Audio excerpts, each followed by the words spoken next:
Welcome, everyone. We really appreciate you taking time out of your busy day to listen to our presentation today.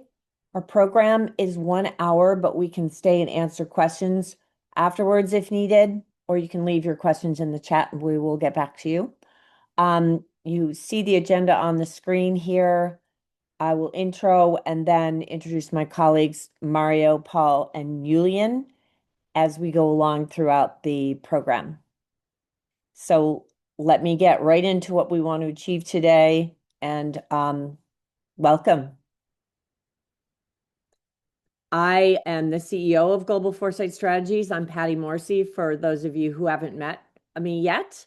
I will get to myself and my team in a minute, but what I want to get across is that we are here because we believe very strongly that, especially in this day and age, organizations need to commit to a disciplined and sustainable strategic foresight practice. And we call it a practice because we have developed a very specific and comprehensive way of looking at global change and then making that breakdown into impacts on your organization. So this is something that we would like to work with government, industry, NGOs with. We've been working with Ukraine for 2 years to develop a process with them to do long-range planning, since everything has been very urgent there. And now we'd like to expand our own aperture to work with a broader set of organizations and enrich our collective understanding of this very complex, chaotic, sometimes scary, but also new doors are going to be opening in the world that's emerging. And it's important for us to get a collective understanding, especially those who are supporting democratic governance, rule of law, and private enterprise, and keeping a healthy global environment for all of the above. So my team, let me tell you a little about me, because those of you who don't know me might need to kind of get a sense of where I'm coming from. I spent a couple years on the Hill as I was finishing my master's in Soviet studies, and then went to the Pentagon for 20 years, where I did nuclear arms control for 6 years, long-range planning and information warfare for 9 years, and intelligence support to the wars in Iraq and Afghanistan for 4 years. I moved over to DNI in 2008 as a strategy officer, and then did a couple rotations to the State Department, the first of which was to lead a program called Global Futures Forum. And that was a multinational network of 24 nations plus additional participants that were regularly meeting around emerging global threats and global change that we collectively, as an international network, work to better understand and provide advice to our senior decision makers. That was the formulating experience for me with founding this company. And there's a variety of people in my team that were involved in that, who became lifelong friends from that experience. So I also worked at the State Department again as the strategic planner for the Defeat ISIS campaign, where we did really robust interagency and international collaboration to address a global threat that was spreading around the world. So that's enough about me. I'll need to talk generally about my team, because their bios are all on the website. The first three, Mario, Paul, and Julian, will be speaking today. I would say collectively in our group, we have people with 30 plus years in the military, both in uniform and civilian, in foreign affairs and international diplomacy, in intelligence, career, CIA, state intelligence and research, etc., think tanks, private sector, FBI, law enforcement, anti-corruption law enforcement internationally, DEA, conflict management experts, academic experts, and nuclear strategic doctrine experts. So we have a very strong security-based team, but we think that is a very important foundation for looking at global trends because all of us did it in the government in one way or another and with international partners. And that is our kind of core foundation for what we would like to bring to the table that's different than some of the other consulting firms that really take a different approach, I would say, than ours. We have a specific definition of foresight that you can read here. So the key thing for us is not to run you through lots of different scenarios that may or may not happen or do some quadrant thing that says, well, this could happen. What we want to do is really understand what are the things that are emerging that need to be part of your decision process. Because all of our organizations are unique and all of us have to kind of tailor that so what part of these global changes to our own situation. And we'll get to that in a little bit. We have a 12 trend framework that we developed very methodically, and we define each of these global trends as sort of discrete things that are playing out, but they interact with each other. So the key for private sector or non-governmental that are not just looking at the strategic level, this is our strategic level. We drive it down into the details of what's happening in these different trend areas. We do it through 12 online webinars that really bring in some world-class experts to talk through how is this playing out, and then we capture that. I'm going to get to that later on. What I'd like to do now is transition to my colleague Mario Greco, who has many credentials in strategic foresight. I want to just give you his key background points before he launches into his slides. So he is a senior strategic executive that has extensive experience at NATO and with the European Union in security and defense policy. He's a retired one-star Italian Army general. He has deep expertise in strategic analysis, planning, and capability development. He is certified in strategic foresight and comparative assessment, and his work focuses on helping leaders navigate uncertainty, complexity, and geopolitical disruption. He's our executive director for GFS Europe, which we've been evolving to support some of our work overseas. And he will open this part of the discussion about why strategic foresight has become a crucial leadership capability for companies, investors, entrepreneurs, and decision makers that are operating in this very complicated era of global rupture. And so he's going to get kind of to the meat of the situation. So over to you, Mario. Thank you, Patti. Thank you for your kind introduction, and thank you to all of you for joining us today. Let's try to set the strategic framework for our discussion with a question. Why has strategic foresight become a crucial leadership capability in a era of global rupture for companies, for investors, for entrepreneurs, senior decision makers? I like to answer this question citing Simon Ivanet, a professor of geopolitics and strategy at the International Institute for Management Development in Geneva, Switzerland, because I think he captured very well the point.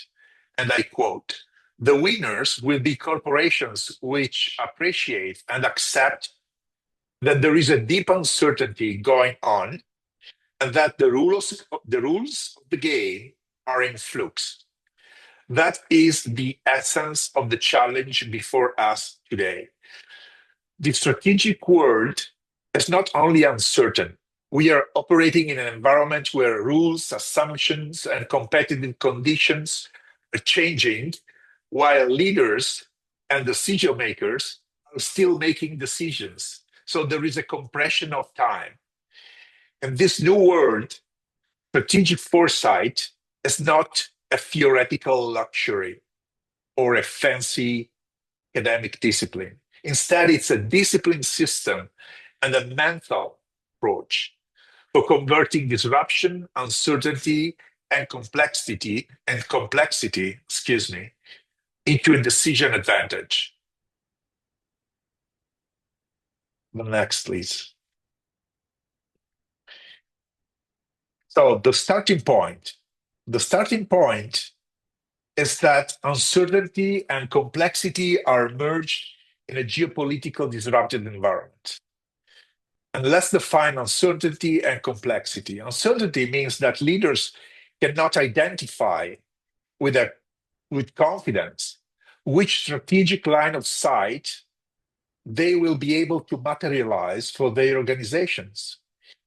And complexity means that many variables interact simultaneously across all domain and all instrument of power while producing interconnected consequences that no single discipline can fully explain.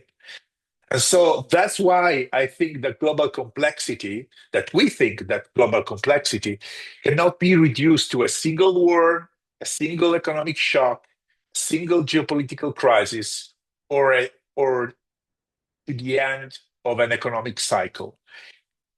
Strategic complexity, global complexity, is the result of several interactions and transformations all at once, including geopolitical competition, technological acceleration, uh, regulatory changes, supply chain fragility, market volatility.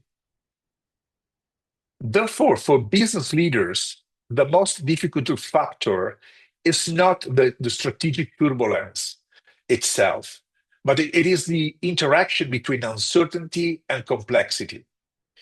Many moving variables, unclear causal links, and shrinking time to decide.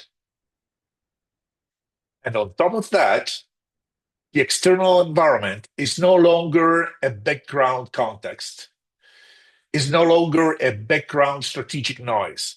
It's a strategic variable and influences, from a business perspective, costs, access to capital, supply chains, partnership, and of course, the stability of any business model.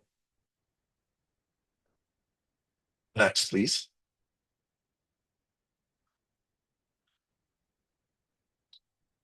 What I think will be the first risk to deal with is the cognitive one, in the sense that applying obsolete mental models to a change strategic environment, it's a mistake.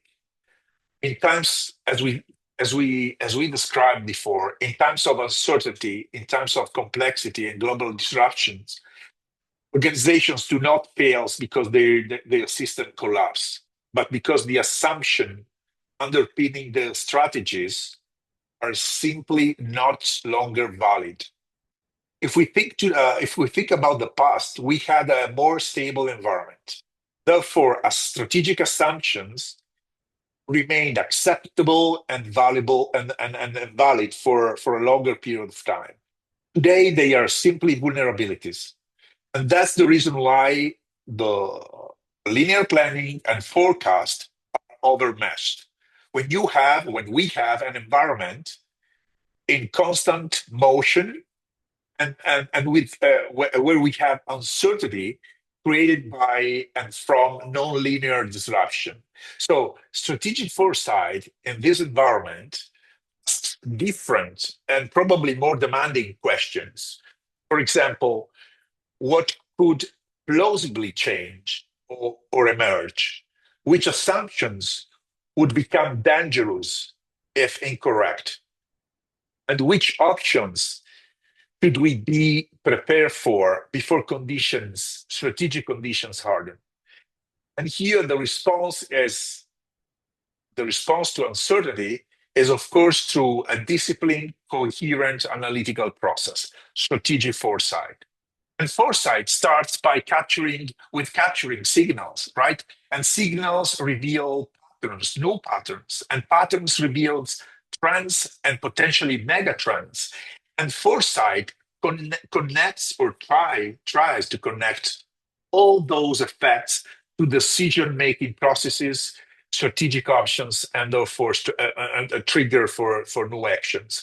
And trend identifications allows leaders, decision makers, to understand which forces are reshaping the environment, which assumptions must be put under stress, and which signals deserve continuous monitoring. The next, please.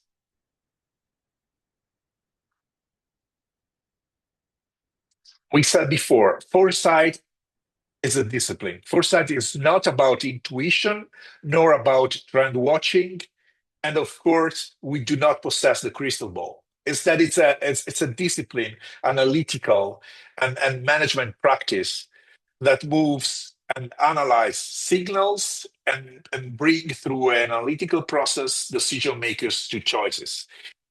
In my view, strategic foresight is the executive discipline of seeing earlier, thinking wider, and positioning sooner, connecting all signals, including weak signals, critical assumptions, and plausible futures to decisions that protect the organization and create advantage before uncertainty hardens.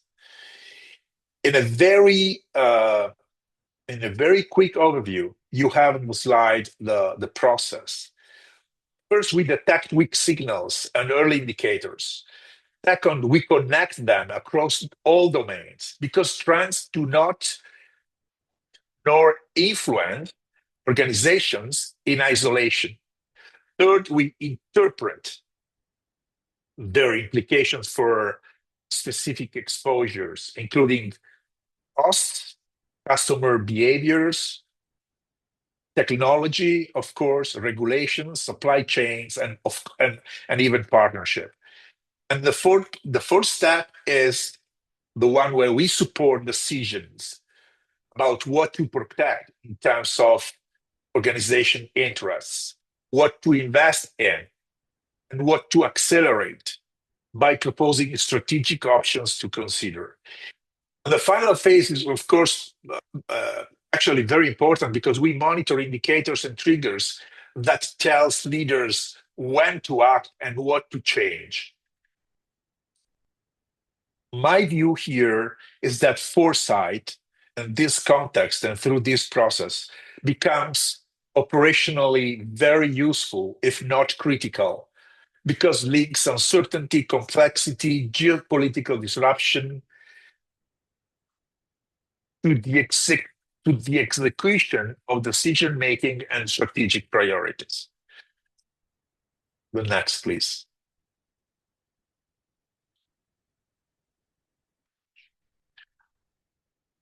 I was thinking about the most important takeaway for business leaders and for this webinar. And I think that the concept here is that foresight needs to be seen as both defensive and entrepreneurial, because converting uncertainty into strategic advantage means that from a side, strategic foresight is defensive because it helps to protect the margins for companies, continuity, supply chains, reputation, resilience. But from another side, is entrepreneurial, and in military terms, I would say it's offensive, because we know that disruption creates strategic opportunities, the white space. So disruption changes customer needs from a business perspective, opens new markets, creates demand for new services, and change also the view that we have about partnership. So in these strategic conditions, I don't think we can rely on linear planning and forecast. And we said before at the beginning of my contribution. And so again, winners and the actual strategic competition will be the enterprises that accept deep uncertainty, that they understand the rules of the game are changing, but most importantly, that transform their decision-making models to move earlier than competitors.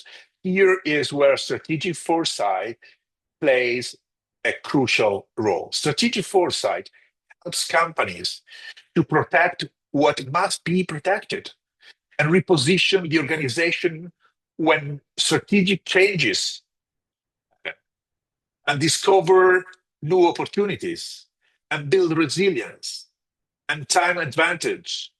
So foresight is definitely not about seeking strategic clarity. It's impossible. Rather, is about identifying strategic options to navigate the uncertainty and the complexity. The next slide, please. I'm sure that Patty will delve deeper in the concept that Global Foresight Strategies proposes through integrated foresight analysis. But in essence, I think that the approach of our company is particularly relevant because the integrated foresight analysis of GFS provides a structured approach from a side to understanding the emerging global environment, and from the other to translating into everything into practical strategic value, which means strategic options and strategies for decision makers and business leaders. And here, my point here is that the key word is integration, which means that we cannot nor do simply trends list. So we examine major global trends and how they interact all together. And since we have identified a global mega trend, we analyze how accelerating technological change amplifies them and how those interactions generate risks, opportunities, and strategic implications for our clients. So for private sector, the value is not only the assessment itself. That's another very crucial point. The point here is about capacity building, because building a new capacity for foresight would help organizations to monitor global trends, to track relevant indicators, to understand and to realize how to deal with them, to understand changes, and to realize how to deal with them before the crisis comes. And the foresight is used as an input to planning, for investment, to innovation, to understand how partnership should evolve. The next slide, please. I want to close my contribution citing the triad of GFS: anticipate, align, and act. I think that we all agree on the fact that global uncertainty, complexity, disruption expose the limits of passive planning. And from another perspective, reward disciplined strategic anticipation, foresight. And to anticipate means seeing earlier, identifying signals before they become shocks. To align means linking signals to choices, resources, partners, and priorities. And to act means moving before disruption becomes crisis, or before opportunities are taken or captured by someone else. The objective for us is not to predict the future, because the future per se does not exist.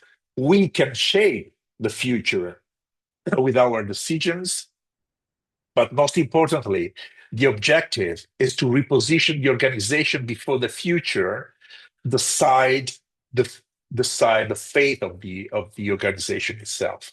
So that's why strategic foresight matters.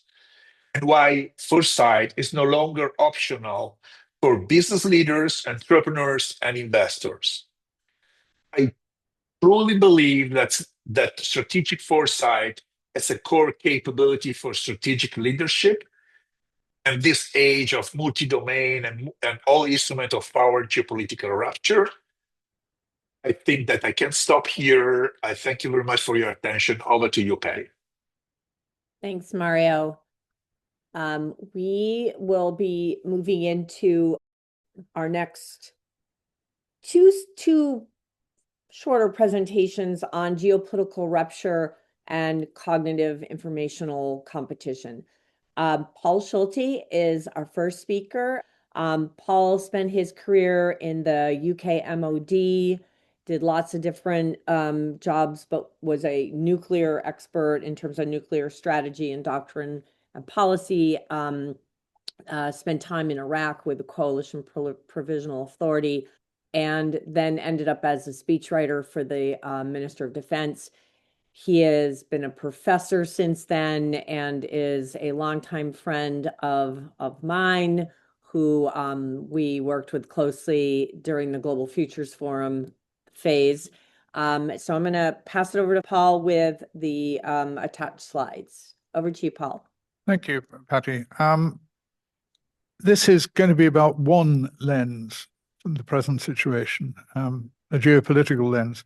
It's not the only lens. It tends to be overdramatic in many ways. It accentuates conflict and rapid change, but it is an essential lens. The trick will come in the way it can be blended and merged in with perspectives from other lenses, and the GFS methodology allows for that. But if I talk about geopolitics, it's helpful to use it to remind ourselves of what a difficult and special time we're in. How is this time different from other times? It's the collapse of the expectations that we used to have, the improvement of globalization, and endless optimization of technical resources, openness of borders, and free movements of goods and people, achieving unparalleled improvements in human prosperity.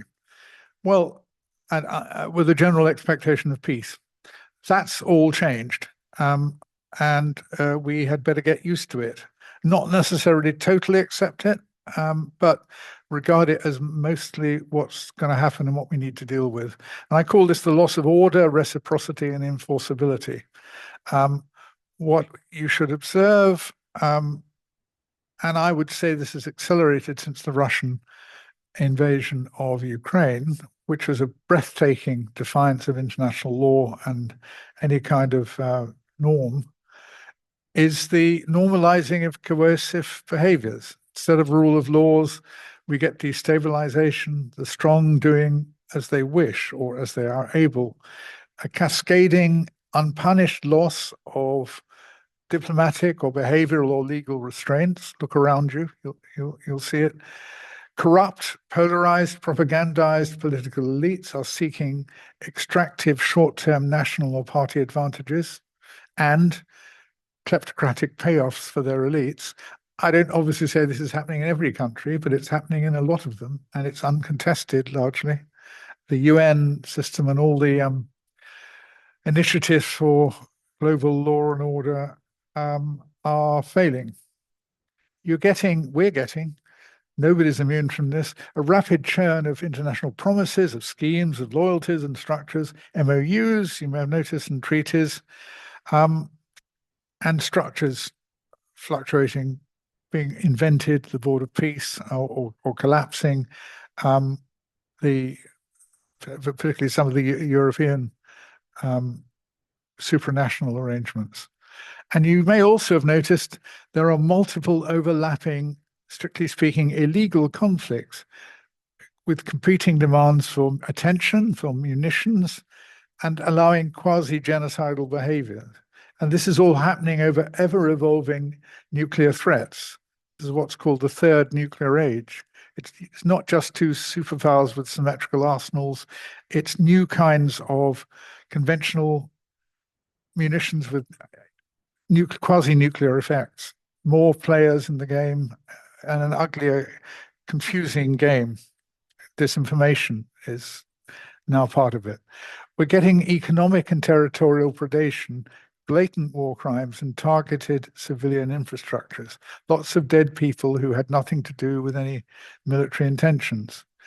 And the normalization of extractive, coercive, obstructive, or aggressive behaviors. These no longer cause comment. There's no point in appealing about them. You can talk about them in the UN, but nobody pays much attention.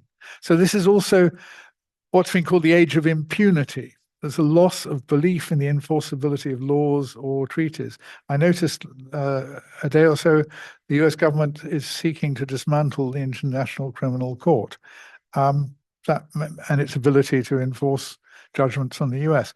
That may or may not be justified. I don't want to go into that and the politics behind that, but it's going to be one more structure that's set out to try and control and normalize human behavior, which is falling apart or being dismantled. So everything gets combined when you're doing geopolitics, because power is fungible and can be blended together and used for wide spectrum advantage.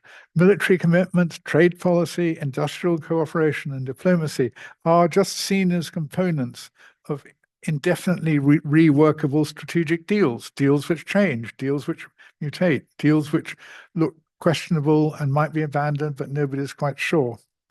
Security is now conditional and transactional. Negotiate, I think the best description I've seen, for example, of NATO, but not only NATO, negotiated reciprocity amongst allies rather than shared political identity, values, or loyalties. So that's a grim overall picture, but true, I think. I don't want to be excessively pessimistic, because I think it is necessary to remember that there are possible areas of positive reordering. Things are going on, schemes are being developed with intelligent, benign rearrangements. They shouldn't be ignored, but their chances of success shouldn't be exaggerated. Next slide, please.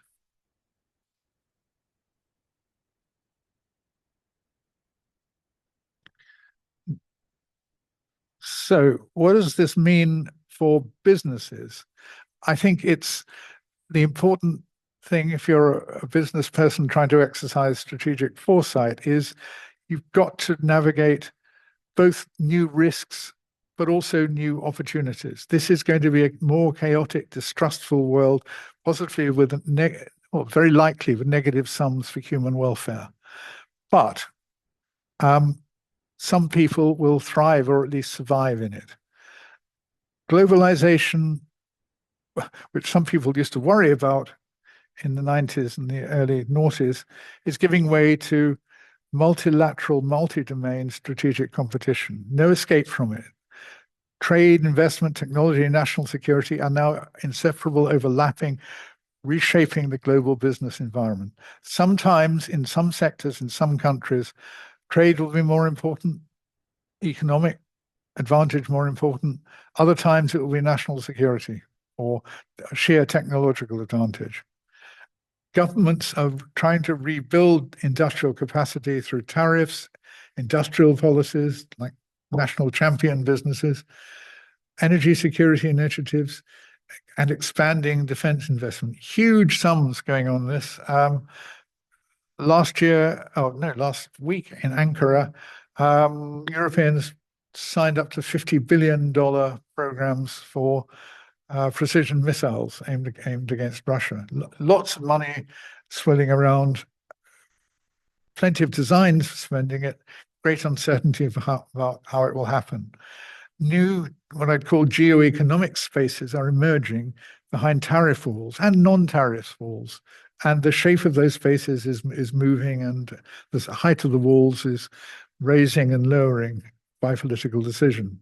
Supply chains, therefore, are being redesigned for resilience, not technical optimization, not lowest cost or profit. Companies having to prioritize trusted partners, redundancy, and strategic control. Economic coercion is now a normal instrument of statecraft. Sanctions, export controls, investment screening, information operations, and regulatory measures are routinely used to advance geopolitical objectives. Everything can become a strategic weapon.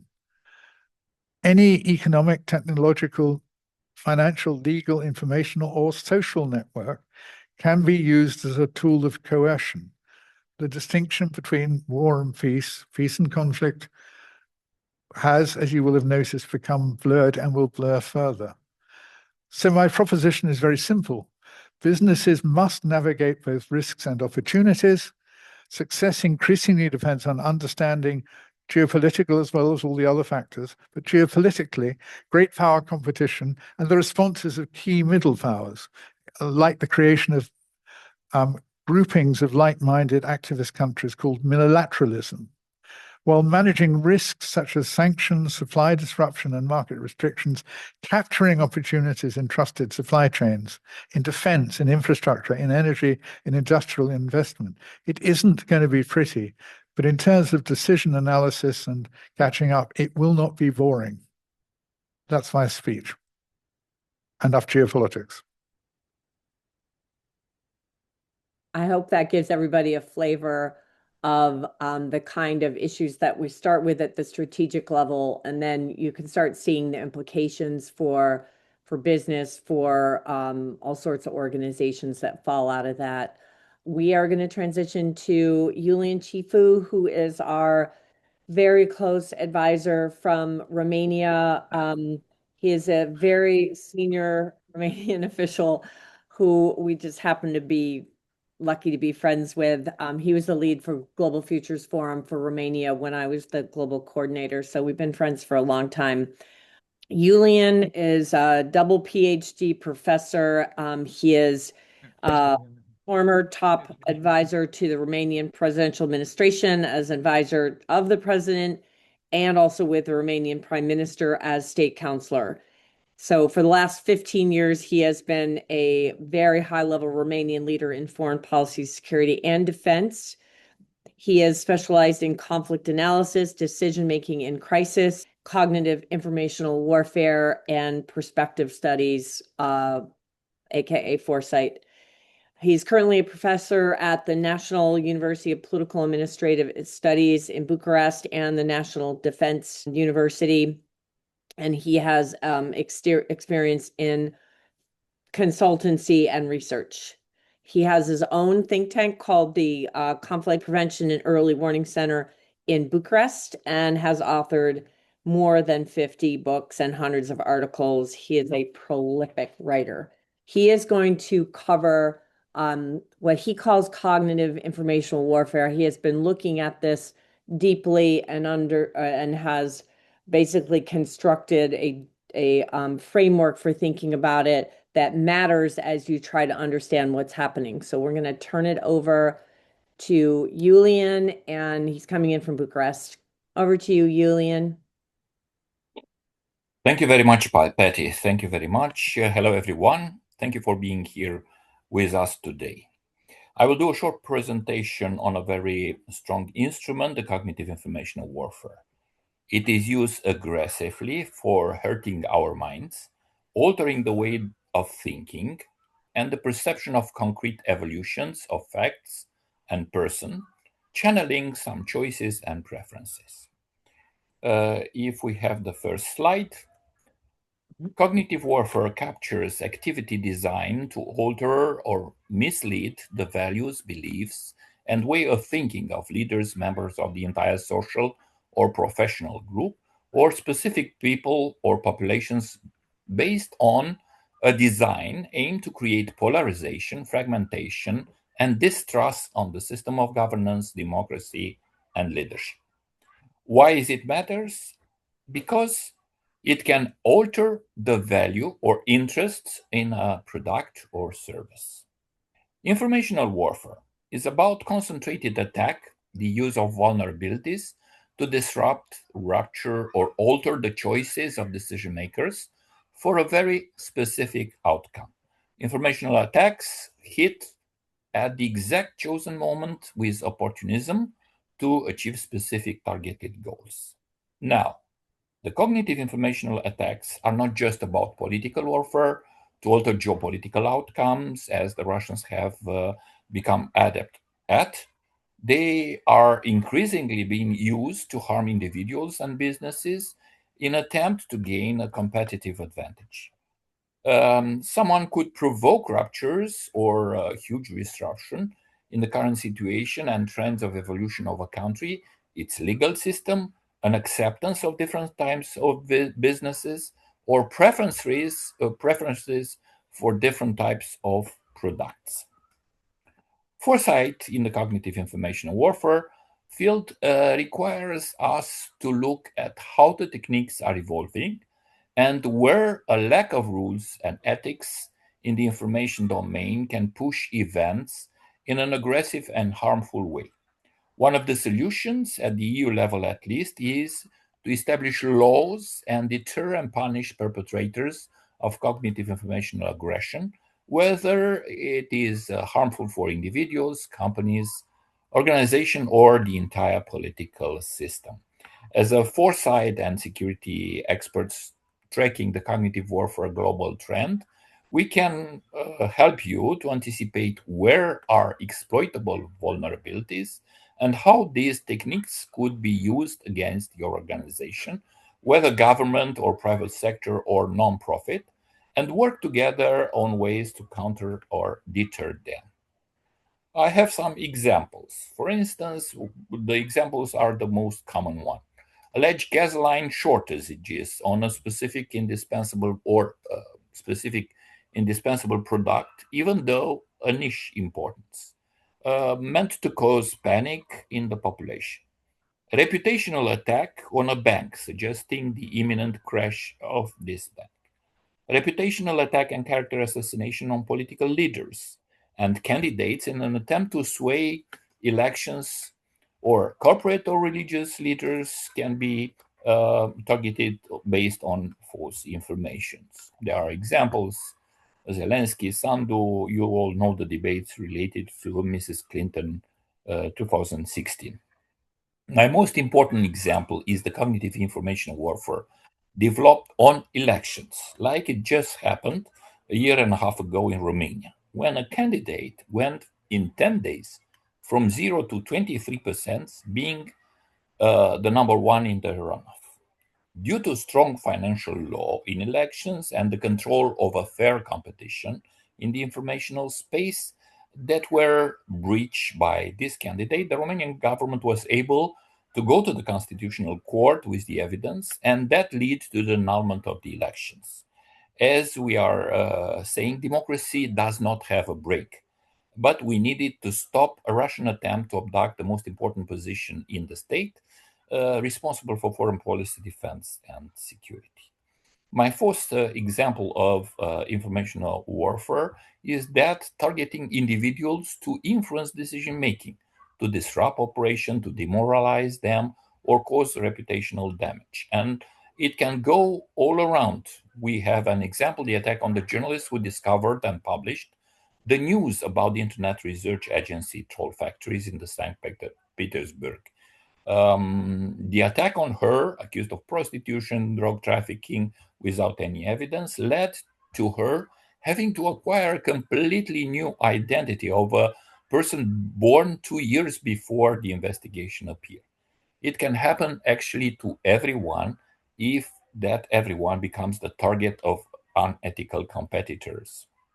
My fifth example is about the lies related to public health you all know about, including deliberate disinformation about life-saving vaccines, leading to individuals making poor or sometimes fatal healthcare choices.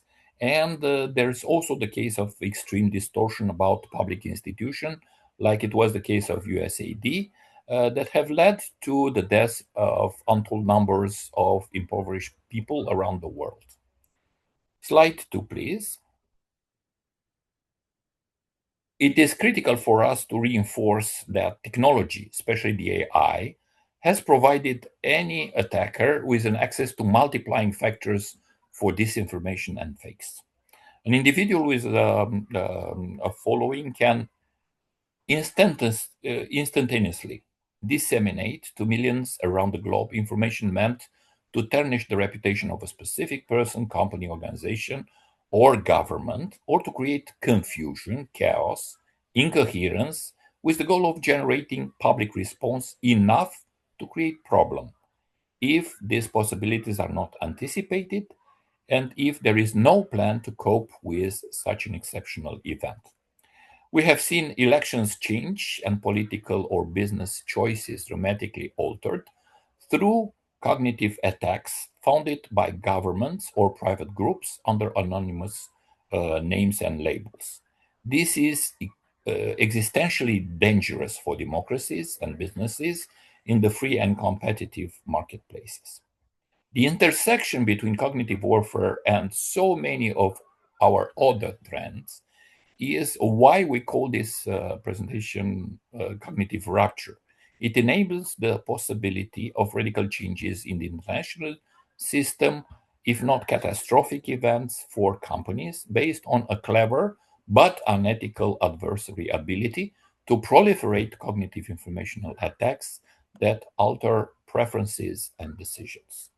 The cognitive informational warfare relates all trends that have been presented here by Patti as a multiplier, and it is quite equal to technology. And that's the new world of weaponization of everything. We are proposing to offer you knowledge, education preparedness, and anticipated action that will help organizations develop their own strategic anticipatory thinking related to vulnerabilities and potential future cognitive informational threats. That would be from my side. Thank you. Thank you, Julian. I'm going to wrap us up in a few minutes. Hold on one second. Okay. So what does this mean for organizations that may be more focused on their day-to-day activities and really not plugged into sort of this constant change in various parts of the globe? I think our core message that we want to leave with everybody is that when you drive into the details, you can start seeing with more clarity how your decisions need to adjust to respond to change.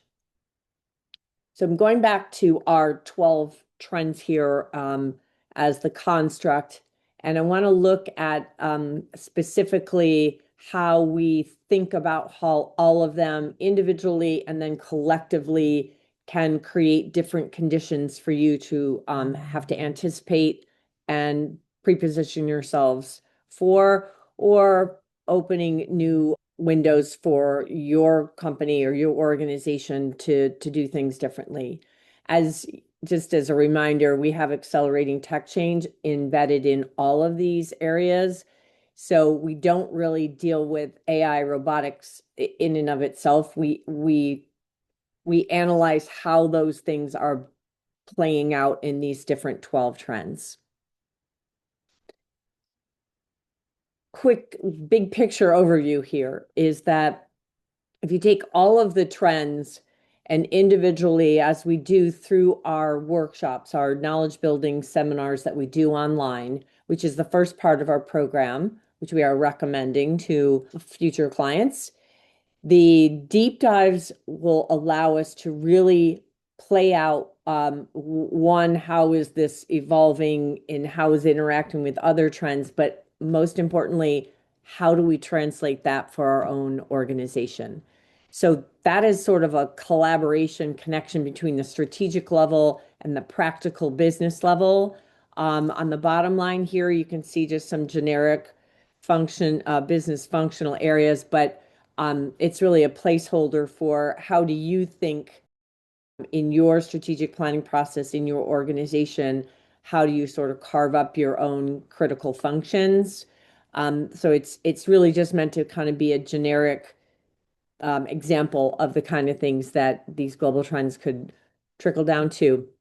But I want to kind of get a little bit more into what's in this middle dark box here as just sort of to get you to understand how we drive down, but not to really get into the details of the content, because that's what we do with each of our 90-minute knowledge building seminars. So for each of the trends, we have a very specific description of what's in that bucket. I'll take 20 seconds to let you guys read through this so you get the sense of that in our growing global economic fragmentation bucket. What do we mean by that?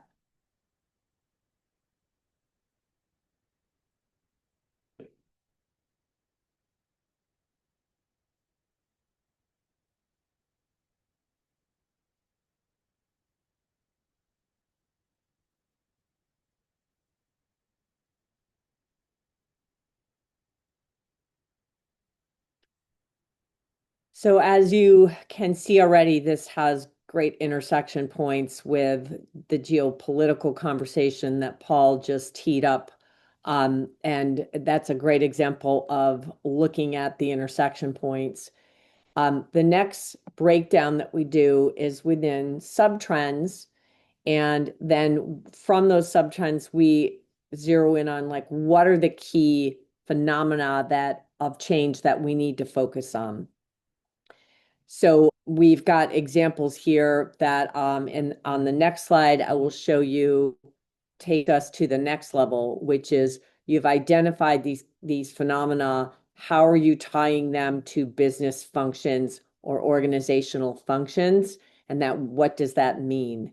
And our process gets you to that level without digging into the weeds of your business. You know your business, you know your organization, but our process allows you to do a very comprehensive, thorough turning over all the rocks that need to be looked at as this world is constantly getting more complex and rapidly changing.